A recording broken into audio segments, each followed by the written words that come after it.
Allah says in Surah Al-Asr, chapter number 103, verse number 1 to 3, Wal Asr, Innal insana lafi khusr, illa alladhina amanu wa amilu salihati wa tawasaw bil haqqi wa tawasaw bis sabr. That by the token of time, man is verily in a state of loss, except those who have faith, those who do righteous deed, and those who exhort people to patience and perseverance. Those who have faith, those who have righteous deed, those who exhort people to truth, and those who exhort people to patience and perseverance. These minimum 4 criteria are required for any human being to go to Jannah. Number 1 is Iman, having faith. Number 2, Amal Salihat, righteous deed. Number 3, Watawasaw bil Haqq, inviting people to truth, doing dawah and islah.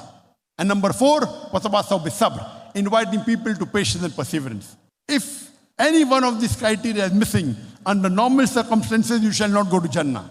All 4 criteria are equally important. Iman, righteous deed, dawah, and inviting people to patience and perseverance.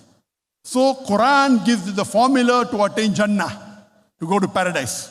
Because Quran gives you the formula to go to Jannah, to attain paradise, I said Al-Quran is a global necessity. That once, Hafiz Ibn Hajar Asqalani, may Allah have mercy on him, he was a great scholar.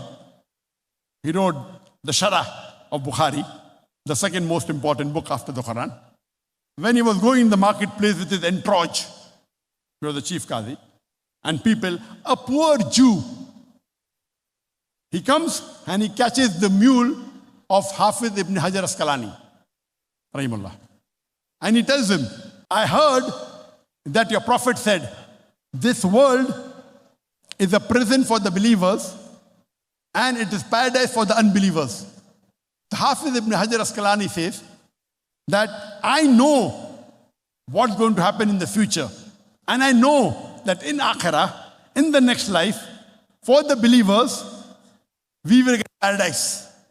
And if you compare the Jannah to this world, what I'm living, compared to the Jannah, it is billion times better.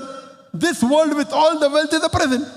And I know the unbelievers, like you, who do not believe in Allah, in the next life they will go to Jahannam.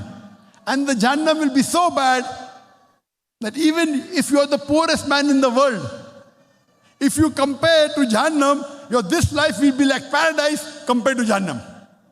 You may be the richest man in the world, you may have the maximum luxury, but compared to the luxury of Akhirah in Jannah, it will be a billion times better. So if you compare the difference between the poorest man who goes to Jannah and the richest man in the world going to Jannah, the difference is very less. So this world, you should not be bothered whether you're poor or rich, whether you're a king or a pauper. You should be bothered that you pass the test.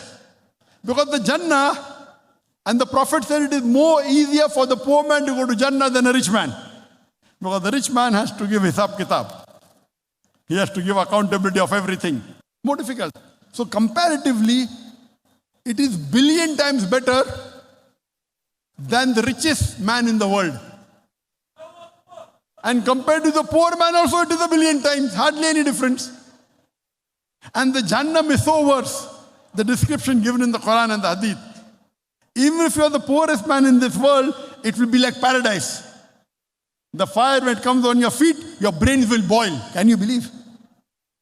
So, this is the explanation, and this Quran, it prevents you to going to Jahannam and encourages you to go to Jannah. That is the reason I call the glorious Quran a global necessity.